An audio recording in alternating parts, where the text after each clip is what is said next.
back. Welcome Hi. back, ladies and gentlemen. We're just to killing the some time in 2012 between segments there. competition. Some, Feats of manliness. yes. I feel better. All right, so welcome back to 2012 CCDC competition. Paul, I want to start off with the zombie count. Yes, off the Some charts. Weird things have happened with the zombie infestation. Here's what happened. There was a web application in play that allowed you to take infected patients and basically either cure them, or if you do nothing, they get mutated. We've got a big mutation on our hands. We're going to go to Charlie in the red team area for an update on the situation. Hi, guys. Unfortunately, I'm coming to you with a very somber note. The red team here has some joyful music playing, but to bring things down a bit, there's been a huge outbreak in the zombies in this current apocalypse. And unfortunately, several of the blue team members have become victims. And since the red team stole all the candy from the boxes, there was no medicine left to save them. So, oh no, oh my God. This is horrible. It seems that finally there's some revenge. Some of the red team has now been turned as well. Oh my God. I cannot tell anymore what's happening. Oh my God, the humanity. Jacked up our box. All right, here we go. I don't know what's going to happen down here, guys. I'm very scared. I got to throw it back to you. Can you talk about the high school program or something? Headshot. Oh, come on, dude. It's probably not a good idea because there's a surge protector right here. Charlie, can you... Oh, Charlie. and we're back. Hopefully Charlie will be available to join us later, and he will not eat our brains. And remember, Charlie, if you're hearing this, for the love of God, double tap and go for Mubix first. All right. So we have a guest here.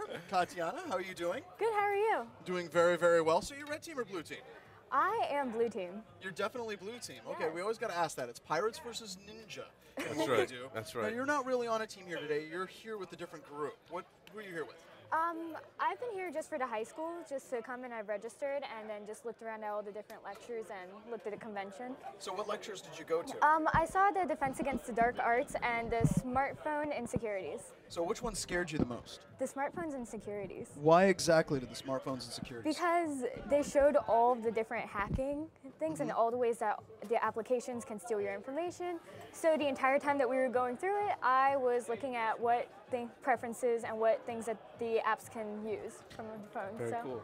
Now, I'm told you are graduating and going on to pursue a career in information security. Yes. So where are you going to school and what are you going to study? I'm graduating at Centennial High School and then I'm going to school at Norwich University up in Vermont. And then I'm doing concentration in digital forensics. Wow. So why did you choose digital forensics? What made you choose that particular area? I've always loved computers. Always been one of my things that I thought I've been good at. And then just looked around, saw the different things. And then when I heard about computer securities, I looked further into it. And digital forensics was the most interesting for me. Awesome. Now, this is traditionally not a field where we get a lot of females that come into it. As if you looked across the teams, we have 3. Yeah. Now, what possessed you to come into the field where a good time is a bunch of guys running around pretending to be zombies, eating candy, and shooting each other with Nerf guns? Because outside of this whole computer world, I'm actually a really big geek. So you want to go and shoot people? Yes. Can we get a gun for Katiana? we need a Nerf. We need a Nerf gun. You know Nerf what? gun, please. She wants it, not me. No, she's going to shoot you. See, he's just a pain in the we'll ass. get you some Nerf gun practice. So All right. you can either go shoot the red team or the blue team. It's totally up to you. Okay. You have our permission. All right, so let's go to Charlie in the blue area and see how the zombie infestation is working. Hi, guys. So, first of all, John, I want to thank you for the great advice. I was able to acquire some protection from the West Virginia team, and the double tap works like a champ. So, I also have here Andrew. He's the captain of the Radford team. Andrew, thanks for taking a moment to talk with me. Thank you, not a problem. So, we're getting really close to the end of the competition. Now I've had about 2 full days in here. Just want to know, what do you think about this event? Was it what you were expecting, a lot better, a lot worse? I think it was just a lot different than what we were expecting. It's our first year here, so we didn't really have that great of an idea of what to expect exactly. But I think we've all really enjoyed ourselves. It's been very challenging, but very rewarding at the same time to see good, positive results for what we've been working on. Now, one thing I've noticed particularly about your team is that you have the most number of cured victims in the whole zombie apocalypse, and you also have one casualty. Could you talk a little bit about the things that happened for you to achieve each of those numbers? Sure. When we had the initial casualty earlier today, and I went into the meeting with the CEO, and he really stressed the importance of making sure that we were curing and helping our patients. We are a hospital. So when I came back, I definitely stressed that back to the team. And so we always had somebody checking and updating our lab system in hospital HQ just to make sure that we were moving patients in and out, getting them cured. And so it's just been one of our main focuses for today. That's wonderful, because I think a unique element of the CCDC is the injection of so many business-related elements. And how do you feel? Do you feel like you were prepared for the business injects? I felt like so. I mean, they were pretty reasonable, sort of things that we expected to be asked about, adding users to the EMR database, adding accounts to the systems for people to access.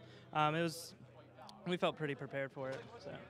Okay, now, just out of curiosity, of all the stuff that you've gotten to see in the last couple days, what was your favorite attack that you were the victim of? Oh gosh, I don't know if I would say it's my favorite. We had, I guess, a lot of difficulty.